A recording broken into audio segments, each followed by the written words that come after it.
করে করে বারবার আল্লাহর কাছে সুপারিশ করবে। আল্লাহ তাআলা এক পর্যায়ে গিয়া নবীর সুপারিশটা কবুল করে বলবে, ও ফেরেশতার দল, কিছু কুদরতি পানি আছে, ওই পানিগুলো জাহান্নামের উপরে ছিটায় দাও। আল্লাহ তাআলা ওই কুদরতি পানি জাহান্নামের উপরে ছিটায় দেওয়ার পর ফেরেশতারা আল্লাহকে ডাক দিয়ে বলবে, আল্লাহ, আপনি এমন কি পানি দিলেন জাহান্নাম স্তব্ধ হয়ে গেল, অথচ আমরা 70,000 ফেরেশতারা জাহান্নামকে টেনে ধরে রাখতে পারি নাই। ফেরেশতারা আল্লাহকে প্রশ্ন করবে, আল্লাহ, আপনি এমন কি পানি দিলেন যেই পানি দেওয়ার কারণে জাহান্নাম স্তব্ধ হয়ে গেল?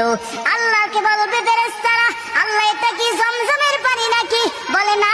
এটা কি আবে হায়াতের পানি নাকি? বলে না। এটা কি আসমানের পানি নাকি? বলে না। বলে এটা কোন দুনিয়ার পানি নাকি? বলে না।